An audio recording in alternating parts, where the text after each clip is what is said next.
لیکن اس میں جو مختصر ترین اعمال اس کی طرف آپ کی توجہ دلانا ہے۔ بے پناہ روایتوں میں استغفار کا ثواب ہے، توبہ کا۔ شعبان کی ہر تاریخ میں 70 مرتبہ 70 استغفار کرنا بہتر ہے کہ اس طریقے سے کرے، ورنہ خالی استغفر اللہ بھی کہہ سکتا ہے، استغفر اللہ ربی واتوب الیہ کہہ سکتا ہے۔ بہتر ہے اس طریقے سے کہے استغفر اللہ واسألہ التوبہ، ہم استغفار کرتے ہیں، سوال کرتے ہیں توبہ کا۔ یہ اگر 70 مرتبہ کہے ہر روز تو بہتر ہے۔ اسی طریقے سے شعبان میں صدقہ ہر موقع پر اچھا ہے، لیکن شعبان المعظم کی بہت زیادہ تاکید کی گئی ہے۔ پہلا فائدہ شعبان میں صدقہ نکالنے کا یہ ہے کہ یہ بندہ جہنم کی آگ سے آزاد ہو جاتا ہے۔ اگر عام دنوں میں رجب میں شعبان کسی موقع پہ نہیں کر سکا ہے تو شعبان مہینے میں صدقہ ضرور نکالنا چاہیے۔ دوسری روایت میں ملتا ہے کہ ماہ شعبان کا صدقہ بڑھتا ہے، جیسے اونٹ جب بچہ پیدا ہوتا ہے تو چھوٹا ہوتا ہے لیکن دھیرے دھیرے دھیرے دھیرے بڑھتا رہتا ہے، ایسے ہی شعبان المعظم کے صدقے کا خاصہ ہے کہ یہ بڑھتا رہتا ہے اونٹ کی طریقے سے، یہاں تک کہ قیامت کے دن کوہ احد کے پہاڑ کے برابر ہو جائے۔ اگر شعبان میں کسی نے صدقہ نکالا ہے، کسی کی مدد کی ہے، کمک کی ہے، کسی کو اناج دلا دیا، کسی کا کچھ کیا، جو بھی صدقے کی نیت سے، تو یہ آخرت میں کیا ہو جائے گا؟ پہاڑ جیسا ہو جائے گا۔ باقی آپ نے دنوں میں نکالا، 10 روپے نکالا، 70 گنا مل جائے گا، 7 گنا مل جائے گا، 20 گنا مل جائے گا، 500 گنا مل جائے گا، کیونکہ اس میں بھی کوالٹیاں ہیں کہ آپ نے نکالنے کے بعد مدد کس کی ہے۔ اگر عام صدقہ نکالا ہے 70 گنا ہے اسلام نے، اس کے بعد یہی 700 گنا ہو جاتا ہے۔ کسی عالم کی مدد کی، کسی سادات کی ہے، تو یہ اسی طریقے سے مردے کی طرف سے نکالا تو یہ بڑھتا رہتا ہے۔ اس کے بھی اقسام ہیں، کس چیز کے لیے نکالا، لیکن شعبان المعظم کا صدقہ اونٹ کی طرح بڑھتا رہے گا اور قیامت میں کوہ احد کے مقدار کے مطابق پہنچ جائے گا۔ اسی طریقے سے پورے شعبان میں یعنی 29 دن 30 دن جو بھی ہمیں میسر ہوتے ہیں، اس میں ایک تسبیح ہے، اگر اسے کوئی پڑھتا ہے، لا الہ الا اللہ ولا نعبد الا ایاہ المخلصین لہ الدین ولو کرہ المشرکون، پورے شعبان میں 1000 مرتبہ 10 تسبیح پڑھنی۔ یہ 29-30 دن میں اگر کوئی 10 تسبیح پڑھ لے، کیا لا الہ الا اللہ ولا نعبد الا ایاہ مخلصین لہ الدین ولو کرہ المشرکون، یہ 1000 سال کی عبادت سے بہتر، یعنی گویا ایک تسبیح 1 سال کی عبادت کے برابر۔ 1000 مرتبہ پڑھے 1000 سال کی عبادت سے بہتر ہے۔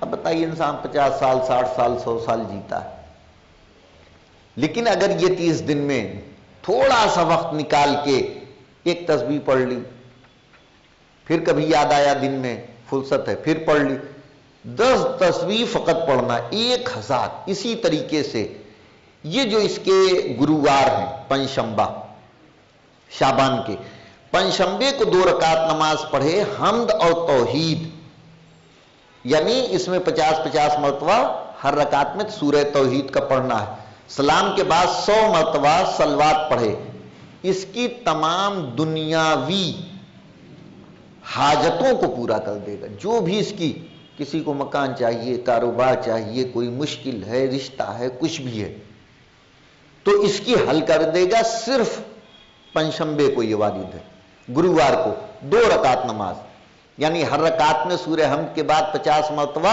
قل ہو اللہ پڑھنا ہے اور نماز کے تمام کرنے کے بعد 100 مرتبہ صلوات پڑھے گا۔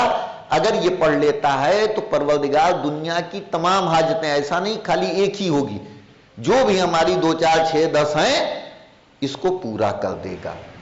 اسی طریقے سے پورے شعبان میں کثرت کے ساتھ صلوات، جتنا زیادہ صلوات پڑھ سکیں پڑھیں، بہت زیادہ. اور اس صلوات میں کیا کہنا؟ صلوات شعبانیہ، کہ یہ جو ہم پڑھتے ہیں اللہم صلی علی محمد وآل محمد، یہ تو ہے ہی، لیکن اگر کسی دن صلوات شعبانیہ پڑھ لے تو بہت بہتر ہے. خاص طور سے زوال کے وقت، ظہر مثلا 12:50 پہ ہو رہی ہے، آ گئے 5 منٹ پہلے زوال کے وقت اسے پڑھے صلوات شعبانیہ کا. اس سلسلے کی آخری شب نیمہ شعبان، 15 شعبان، 15ویں شعبان کی شب، یہ انتہائی مبارک رات ہے. اس کے بارے میں 6 امام سے روایت ہے، 5ویں امام سے روایت ہے. اس رات کے بارے میں سوال کیا گیا شب 15 شعبان کے سلسلے میں ہمارے ائمہ سے، تو آپ نے فرمایا یہ رات شب قدر کے بعد تمام راتوں سے افضل ہے. رمضان مبارک کی شبائے قدر تینوں 19، 21، 23، اس کے بعد اہم ترین رات نیمہ شعبان ہے. اس رات میں پروردگار اپنا فضل و کرم عنایت کرتا ہے اور اپنے بندوں کو اپنے کرم سے معاف کرتا ہے. کوشش کرو کہ اس رات میں خدا کا تقرب حاصل کرو، اللہ سے قریب ہونے کے اعمال کرو، نماز، دعا، صدقہ، اچھے سے ملنا، یہ ساری چیزیں. یہ وہ رات ہے جس کے بارے میں پروردگار نے اپنی ذات کی قسم کھائی، اللہ نے اپنی ذات کی قسم کھائی ہے کہ میں اپنے سائلوں کو اپنی بارگاہ سے خالی ہاتھ نہیں پلٹاؤں. اگر ہم جیسا آپ جیسا آدمی کوئی ارادہ کر لیتا ہے یہ کرنا ہے تو پورا کر لیتا ہے. اللہ نے قسم کھائی ہے شب نیمہ شعبان کے لیے کہ جو بھی سائل ہم سے کوئی بھی سوال کرے گا ہم اسے خالی ہاتھ نہیں کریں گے جب تک کہ کسی گناہ کا، معصیت کا سوال نہ کرے. اگر معصیت کا سوال نہیں کرتا ہے تو اس کی ساری حاجتوں کو پورا کر دے گا. ہمارے لیے اسی طرح قرار دیا ہے جیسے شب قدر کو پیغمبر کے لیے بے پناہ اہمیت ہے. پروردگار عالم لہذا اس رات میں دعا، ثنا، تلاوت قرآن، صدقہ، خیرات، جو کچھ ممکن ہے کرتا جائے. اور یہ رات پورا مہینہ ہے، اسی لیے اس رات کی عظیم ترین برکت یہ ہے کہ سلطان عصر امام زمانہ عجل اللہ تعالی فرجہ شریف کی ولادت. انشاءاللہ آپ دیکھیں پھر آپ کو یاد دلایا جائے گا اس رات کے. یہ دیکھیے آج کے بتانے کا صرف یہ فائدہ ہے کہ آپ کا ذہن 15 تاریخ کے لیے تیار ہو جائے، ورنہ پھر ایک آدھ دن پہلے اگر یہ آپ اس کو دیکھ لیں گے تو انشاءاللہ ضرور کریں گے. آج صرف بتانے کا مقصد یہ ہے کہ ابھی 4-6 دن بیٹھ ہم پہلے سے آمادہ ہو جائیں کہ نہیں بھائی 15 شعبان کو ہمیں کچھ کرنا ہے. کیا ہے اس رات؟ غسل کرنا. یہ اگر غسل کرتے ہیں مغرب سے قریب یا مغرب کے بعد یہ گناہوں کے کم کرنے کا سبب ہے، ختم کرنے کا سبب ہے. دوسرے نماز، دعا، استغفار، شب بیداری کرنے والے کا دل اس دن اگر ہم یہ کرتے ہیں امبا چوک میں ڈانس ہی کریں گے تو کیا ہوگا؟ اس رات میں کیا کرنا ہے؟ شب بیداری کرنا ہے. باتیں ملانے کے لیے نہیں، قرآن کی تلاوت کے لیے، دعا کے لیے، ذکر کے لیے، صلوات کے لیے، اس کے لیے. تو یاد رکھیں جو اس رات کو عبادت میں گزارے گا اس کا دل قیامت کے دن مردہ نہیں ہوگا، یہ زندہ دل ہوگا. زیارت امام حسین علیہ السلام کہ جتنے بھی ہمارے اہم دن ہیں اس میں زیارت سرکار سید الشہداء وارد ہے.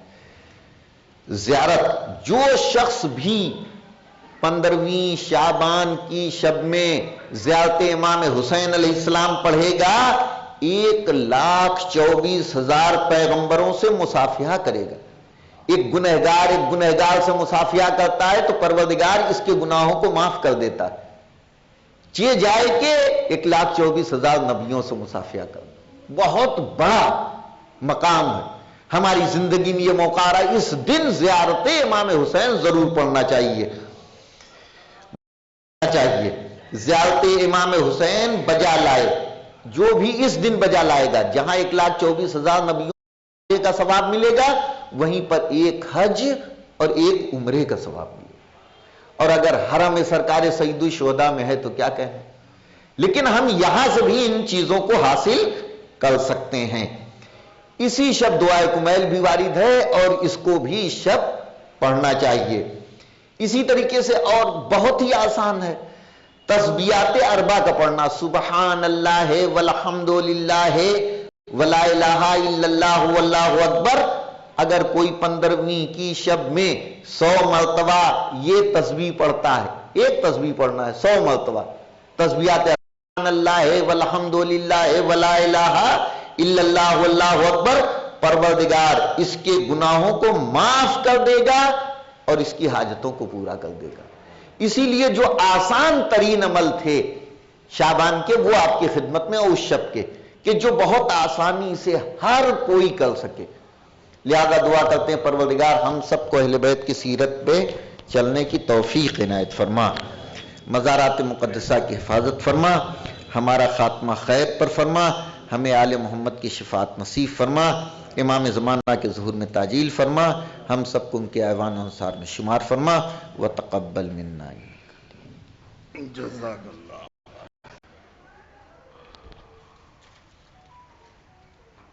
سورہ عباسہ، یہ 80 نمبر کا سورہ ہے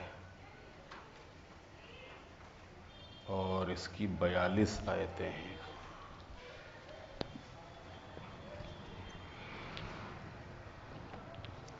اعوذ باللہ من الشیطان اللعین الرجیم،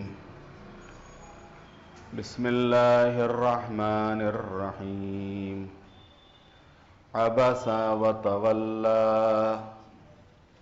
ان جاءه العامى وما يدريك لعله يزكى أو يذكر فتنفعه الذكرى أما من استغنى فأنت له تصدى وما عليك ألا يزكى وأما من جاءك يسعى وهو يخشى فأنت عنه تلهى كلا إنها تذكرة فمن شاء ذكره في صحف مكرمة مرفوعة مطهرة بأيدي سفرة كرام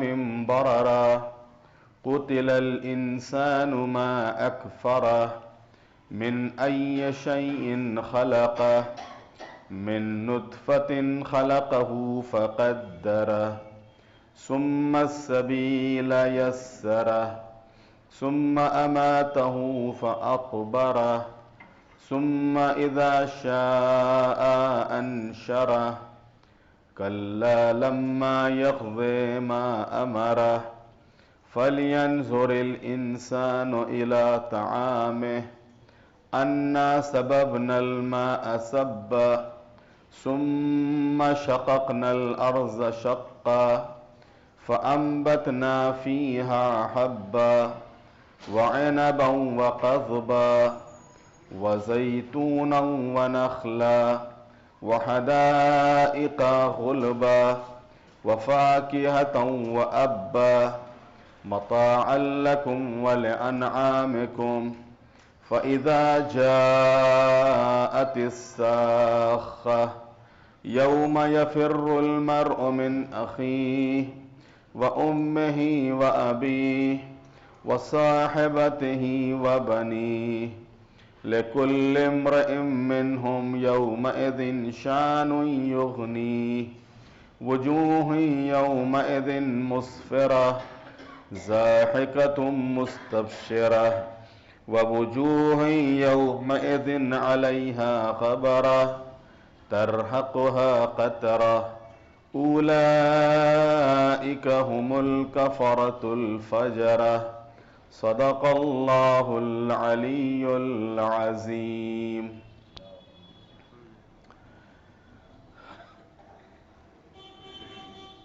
یہ جو سورہ اور اس سورے کی جو شروع کی آیتیں ہیں،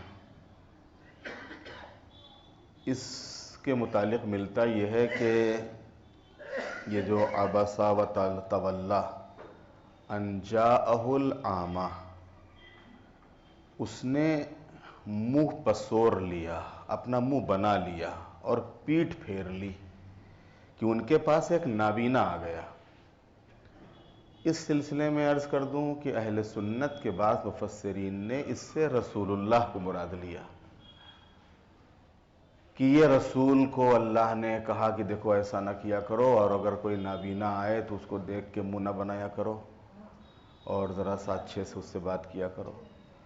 لیکن یہ رسول اللہ کی شان کے خلاف ہے، رسول اللہ کے اخلاق کے خلاف ہے، اور کبھی بھی وہ تو اللہ کے رسول ہیں، ایک عام انسان بھی اگر اس کے پاس کوئی نابینا آتا ہے اور منہ بناتا ہے تو ظاہر سی بات وہ بھی غلط ہے کہ اگر نابینا ہے یا بیچارہ کسی لحاظ سے مجبور ہے یا کوئی اس کو دشواری ہے، تکلیف ہے، اور اس کو دیکھ کے یا اس کو اپنے پاس بیٹھا دیکھ کے یا اپنے پاس آیا ہوا دیکھ کے منہ بنانا، یہ خود اخلاق اسلامی کے خلاف ہے، تو چیزا کہ رسول اللہ۔ تو یہ جو آیات کریمہ کہتے اس وقت نازل ہوئی جب رسول اللہ کے پاس صنادید قریش بیٹھے ہوئے تھے۔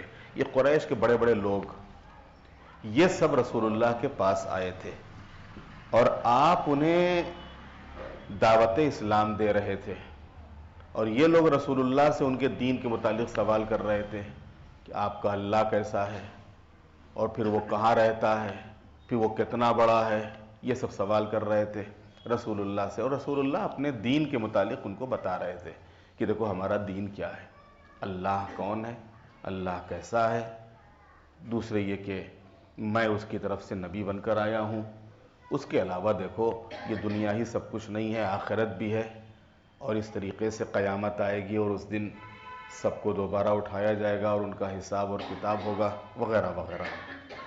تو اسی درمیان جب رسول اکرم کے پاس لوگ بیٹھے ہوئے تھے، یہ سب قریش کے بڑے بڑے سردار، اور آپ انہیں دعوت اسلام دے رہے تھے کہ ابن ام مکتوم، یہ جناب خدیجہ کے رشتے کے بھائی تھے اور نابینا تھے، یہ ایک دم سے داخل ہوئے، رسول اللہ کے پاس آئے اور رسول اسلام سے یہ بھی اسلامی تعلیمات کے بارے میں معلوم کرنے لگے کہ یا رسول ذرا سا آپ مجھے اپنی دین کی معلومات دیجئے اور اسلام کی کچھ ہم کو بھی تعلیم دیجئے۔ اور آپ نے گفتگو کو جاری رکھا، مگر بعض لوگوں کو ان کا آنا ہی ناگوار گزرا۔ کس کا؟ یہ جو ام مکتوم نابینا تھے، یہ جو رسول اللہ کے پاس آئے تھے، یہ رشتے میں جناب خدیجہ کے بھائی لگتے تھے، ان کا آنا، یہ جو بڑے بڑے سردار بیٹھے ہوئے تھے، یہ جو بڑے بڑے نواب بیٹھے ہوئے تھے، ان کو وہ نابینا جب آیا تو انہوں نے سوچا کہ وہ اور یہ میرے پاس اور ہم اور ہمارے درمیان میں یہ کہاں آ گیا، تو یہ اپنا منہ بنانے لگے۔ قدرت نے دونوں ہی کے بارے میں وضاحت کی ہے کہ اس شخص کو ناراض ہونے کا حق نہیں تھا، اس لیے کہ آنے والا بھی ایک بندہ خدا ہے، اگر نابینا ہے تو کیا ہوا، اور رسول کو بھی کفار کے بارے میں اس قدر فکر مند ہونے کی ضرورت نہیں ہے۔ رسول کا کام کیا ہے؟ پیغام پہنچانا، اب اگر پیغام پہنچایا، مانا نہیں مانا، سنا نہیں سنا، رسول اللہ کوئی ڈنڈا لے کے نہیں منواتے تھے، نہ کوئی واعظ اور واعظ اور مبلغ کا کام ہے کو ڈنڈا لے کے منوائے۔ رسول اللہ کا کام تھا پہنچانا، رسول اللہ پہنچاتے تھے۔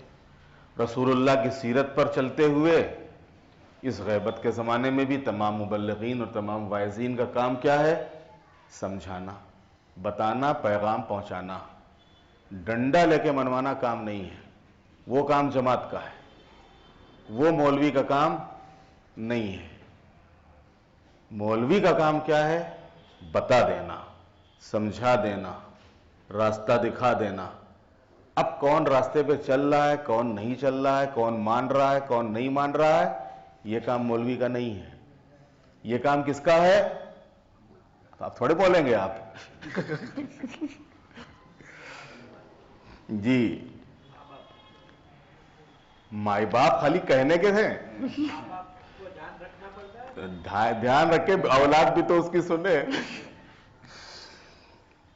تو رسول اللہ کی خدمت میں جب تو اللہ نے تو رسول اللہ کو بہت فکر ہوئی کہ جب یہ آیا کہ دیکھو اب یہ لوگ اس طریقے سے منہ بنا رہے ہیں اور یہ اٹھ کے چلے جائیں گے، اور تو اللہ نے کہا کہ نہیں، دیکھو یہ جو منہ بنایا ہے انہوں نے یہ بھی غلط، اور یہ جو جا رہے ہیں تو تم ان کی طرف سے زیادہ رنجیدہ نہ ہو، تمہارا کام تھا ان کو بتانا، سمجھانا، آپ نے ان کو بتا دیا، سمجھا دیا، یہ ایمان لاتے ہیں تو ٹھیک، نہیں ایمان لاتے ہیں جانے دو ان کو، جانے دو ان کو۔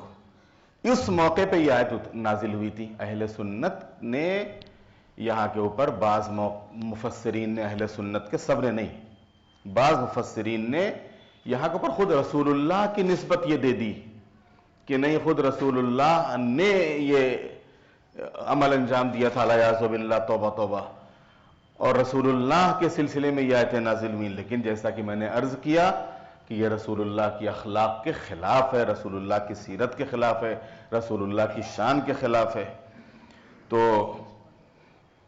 یہاں پر آگے اور تھوڑا سا تفسیر میں دیا ہوا ہے کہ مفسرین نے رسول اکرم کے بیان کو جاری رکھنے کو بھی ایک غلطی شمار کیا۔ میں نے بتایا نا کہ اب کہتے ہیں بعض لوگ قرآن پڑھتے ہیں، قرآن ان کے اوپر لعنت بھیجتا ہے۔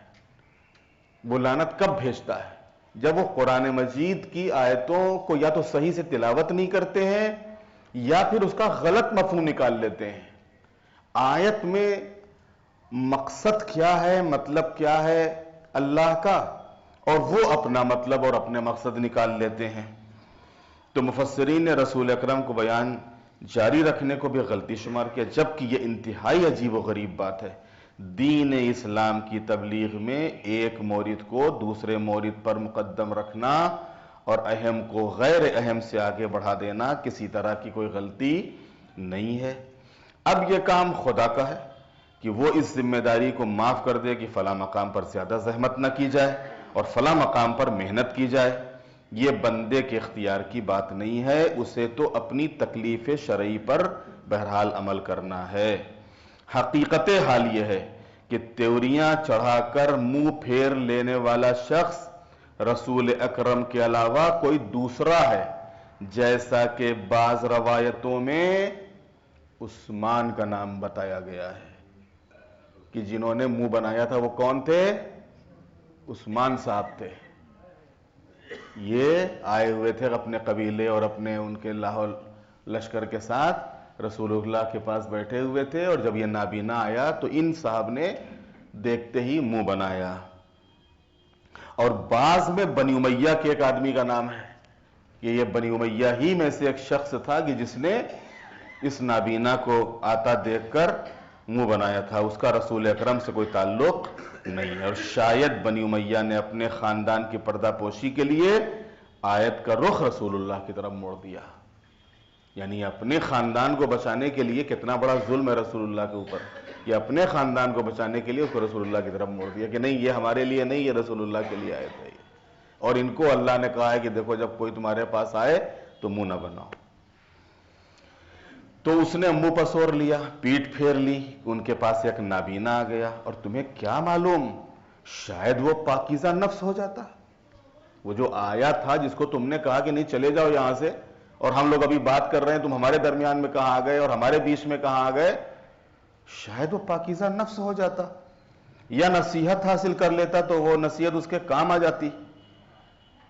لیکن جو مستغنی بن بیٹھا ہے، آپ اس کی فکر میں لگے ہوئے ہیں، حالانکہ آپ پر کوئی ذمہ داری نہیں ہے، آپ کا کام تھا پہنچانا، آپ نے پہنچا دیا۔ اگر وہ پاکیزہ نہ بھی بنے تب بھی آپ کے اوپر کچھ نہیں ہے. آپ کا کام تھا بتانا, آپ نے بتا دیا. اب اللہ آپ سے سوال نہیں کرے گا کہ وہ کیوں نہیں مجھے اسلام لایا.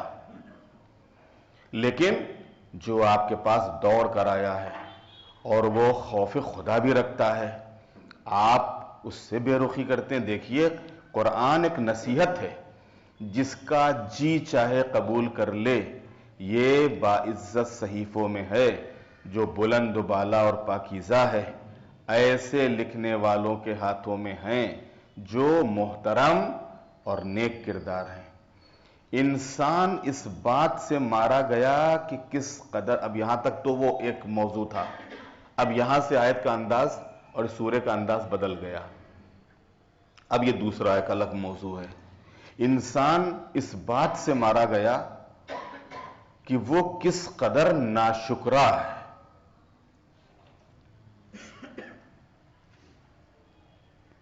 یہ قتل الانسان ما اکفرہ, کفر کہتے ہیں انکار کرنے کو. یہ جو کفران نعمت ہوتا ہے, کفران نعمت کیوں کہتے ہیں؟ کفران نعمت کا مطلب ہی ہوتا ہے نعمتوں کا انکار کرنا, یعنی شکر خدا نہ بجا لانا. تو انسان اس بات سے مارا گیا کہ یہ کس قدر کفران نعمت کرنے والا ہے, کس قدر ناشکرا ہو گیا ہے. آخر اسے کس چیز سے پیدا کیا ہے؟ یہ جو اس کے اندر اکڑ ہے اور غرور ہے اور گھمنڈ ہے, آخر اسے کس چیز سے پیدا کیا گیا ہے؟ اس نطفے سے پیدا کیا ہے, اسے نطفے سے پیدا کیا ہے, پھر اس کا اندازہ مقرر کیا ہے. اندازہ مقرر کیا ہے. تفسیر میں بڑا اچھا جملہ یہاں کے اوپر ہے فٹ نوٹ میں, کہ اگر پوری دنیا میں بسنے والے انسانوں کے جرثومے کو, جس سے یہ انسان بنتا ہے, اگر جمع کیا جائے تو ایک انگوٹھے کے پور کے برابر ہے.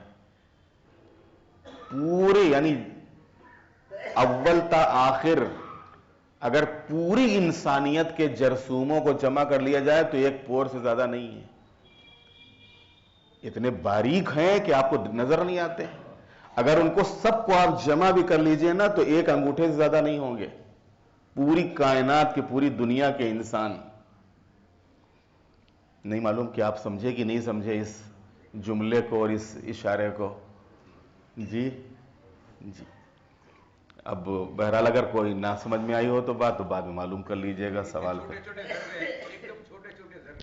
ہاں, مقصد یہ کہ جس کو ہم نطفہ کہتے ہیں, یہ جو جمس ہوتے ہیں جرثومہ, اور جس جمس سے یہ انسان کا وجود ہوتا ہے, وہ جمس اتنا چھوٹا ہے کہ اگر پوری دنیا کے انسانوں کے جمس جمع کیے جائیں کہ جس سے انسان بنا ہے تو ایک انگوٹھے کے برابر میں آ جائیں گے سب, پوری دنیا. تو اسے نطفے سے پیدا کیا ہے, پھر اس کا اندازہ مقرر کیا ہے, پھر اس کے لیے راستے کو آسان کیا ہے. یہ راستہ کون سا؟ یہ جو ماں کے شکم سے دنیا میں آنے کا راستہ ہے. یہ جس طریقے سے آتا ہے دنیا میں, ایسے پیٹ میں رہتا نہیں ہے.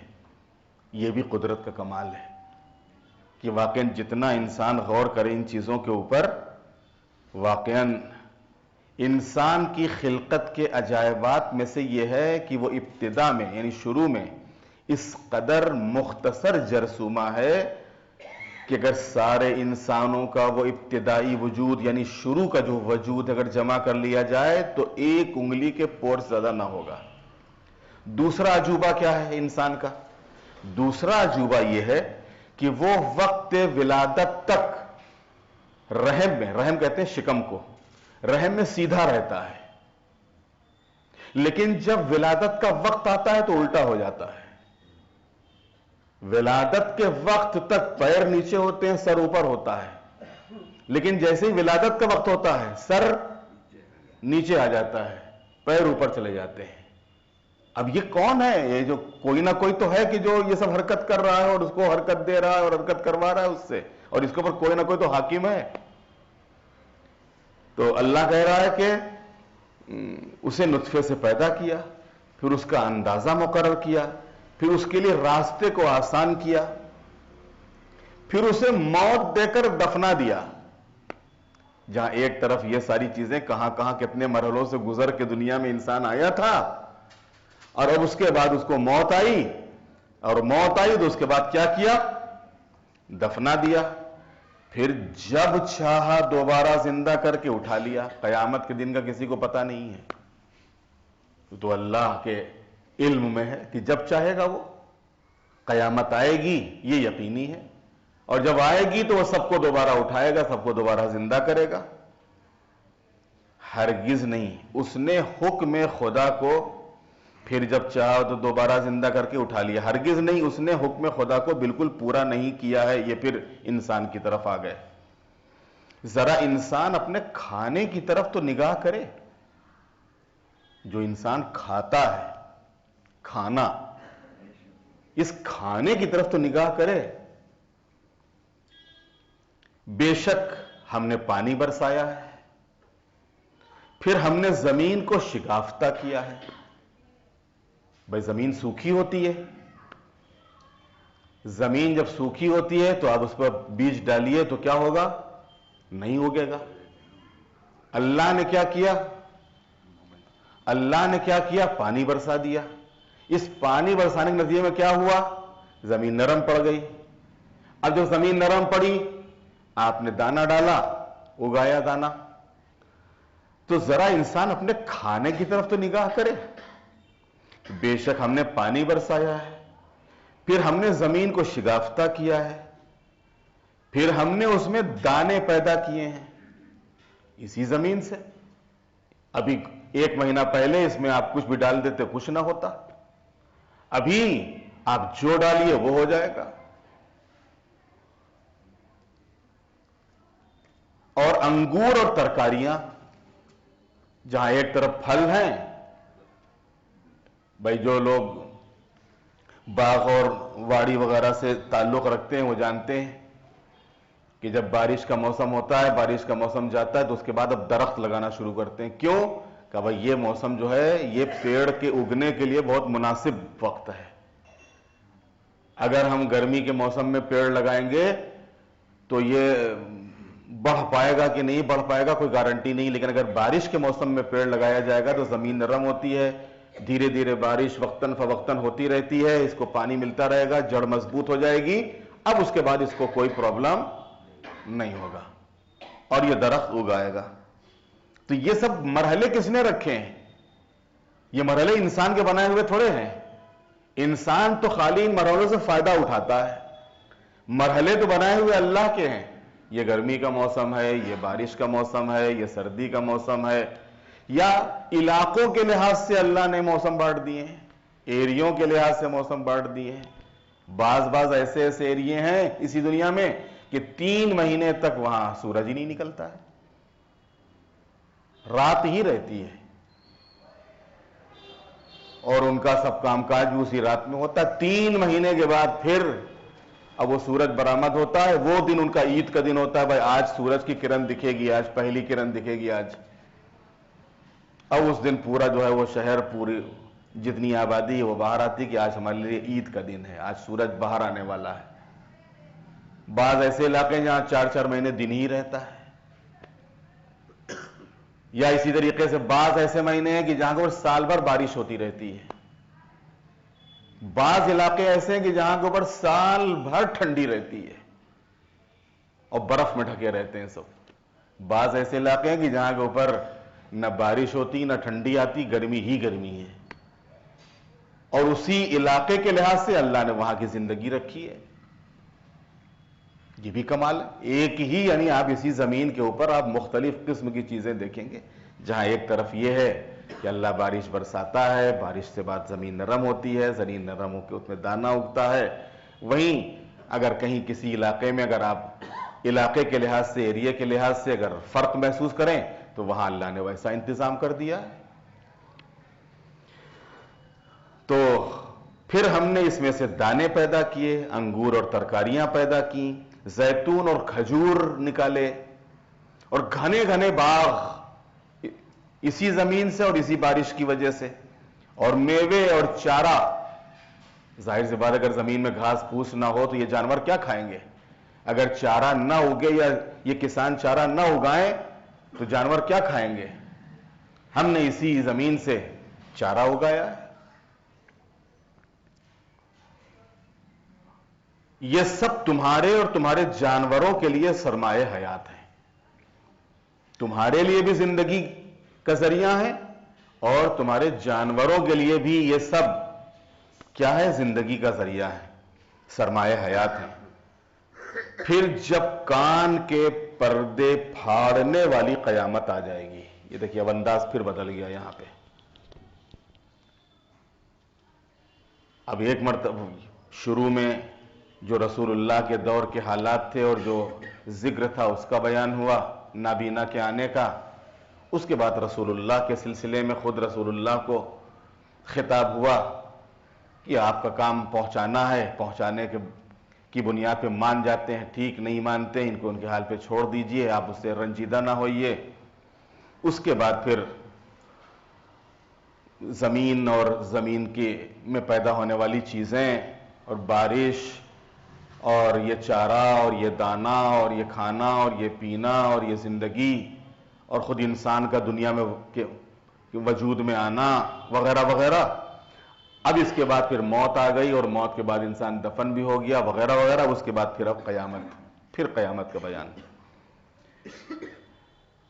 پھر جب کان کے پردے پھاڑنے والی قیامت آ جائے گی، جس دن انسان اپنے بھائی سے فرار کرے گا، اپنے بھائی سے بھاگے گا، سگے بھائی سے، اس سے منہ موڑے گا.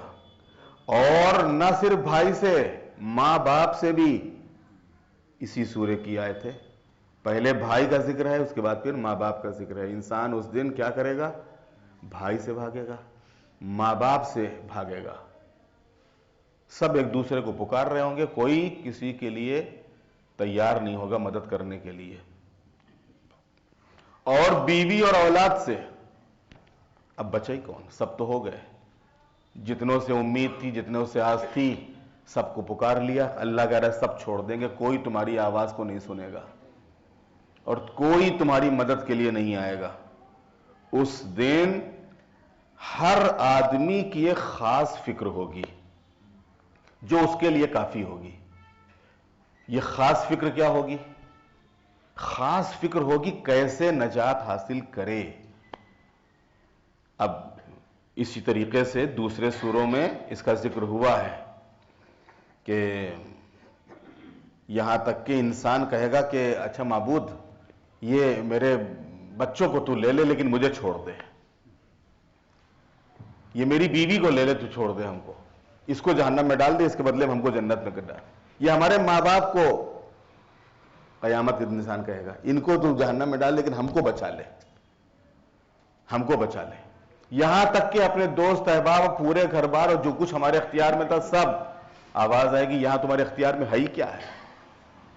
اور دنیا میں جو تمہارے اختیار میں تھا وہ سب ختم ہو گیا، اب کچھ اختیار میں نہیں ہے تمہارے.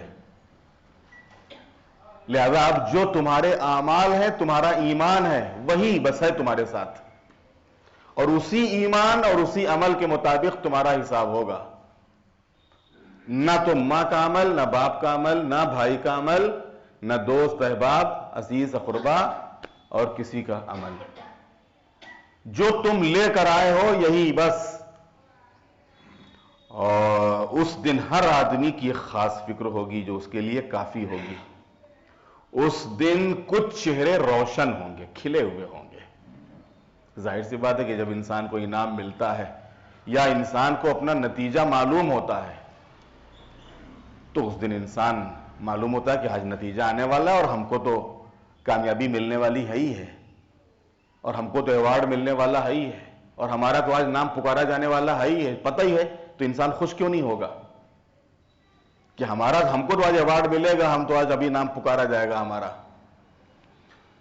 تو اس دن کچھ چہرے روشن ہوں گے، مسکراتے ہوئے اور کھلے ہوئے ہوں گے، اور کچھ چہرے غبار آلود ہوں گے، ان کے چہروں کے اوپر دھول پڑی ہوگی، جیسے دوڑ بھاگ یہاں وہاں سب دھول سے غبار سے ہٹا ہوا چہرہ. ان پر ذلت چھائی ہوئی ہوگی. یہی لوگ حقیقتاً کافر اور فاجر ہوں گے کہ جن کے چہروں کے اوپر دھول پڑی ہوگی، جو ادھر ادھر بھاگ رہے ہوں گے، جن کا ایمان اور ان کا عمل ان کے کچھ کام آنے والا نہ ہوگا. ظاہر سی بات ایمان تھا ہی کہاں. تو یہی وہ لوگ ہیں کہ جو حقیقتاً کافر اور فاجر ہوں گے، اور انہی کو جہنم کی طرف روانہ کیا جائے گا. اور جو واقعاً اللہ کے اوپر ایمان لانے والے ہیں اور اللہ کے حکم کو ماننے والے اور اس کو بجا لانے والے ہیں، قیامت کے دن یہی وہ افراد ہوں گے کہ جو شاد ہوں گے، خوشحال ہوں گے، اور اس انتظار میں ہوں گے کہ اللہ کی طرف سے ان کے خدمت میں پیغام آئے، اور جو اللہ نے ان سے وعدہ کیا ہے اس دنیا میں ایمان اور عمل صالح کا جو نتیجہ اللہ نے بتایا ہے، وہ نتیجہ قیامت کے دن حاصل کر لیں. اور وہ نتیجہ قیامت کے دن انشاءاللہ تمام صاحبان ایمان کو ملے گا.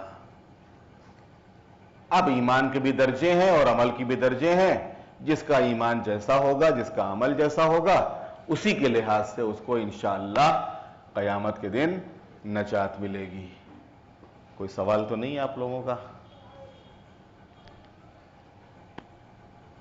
اس پروردگار عالم کی بارگاہ میں دعا ہے بار الہ ہم سب کو قرآن مجید اور پیغمبر ختمی مرتبت اور معصومین علیہ السلام کی تعلیمات پر عمل کرنے کی توفیق عطا فرما. بار الہ جو بھی ہم سے کوتاہیاں، غلطیاں، خطائیں، گناہ ہوئے ہوں معبود ان سے درگزر فرما. بار الہ جہاں جہاں بھی مومنین آباد ہیں ان کی جان، مال، عزت، آبرو کی حفاظت فرما. مقامات مقدسہ کی حفاظت فرما. علماء اور مراجع کی حفاظت فرما. ظالموں کا خاتمہ فرما. مظلوموں کی مدد فرما. مریضوں کو شفا عطا فرما. جو دنیا سے رخصت ہو چکے ان کی مغفرت فرما.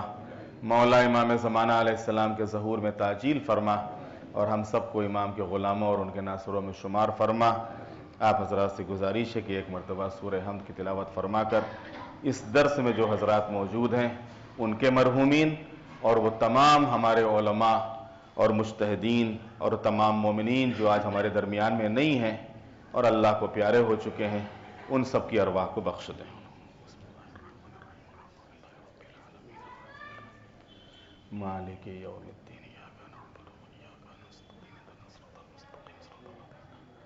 انعمت علیہم غیر المغضوب علیہم ولا الضالین. بسم اللہ الرحمن الرحیم. ان اللہ وملائکتہ یصلون علی النبی یا ایہا الذین آمنوا صلوا علیہ وسلموا تسلیما.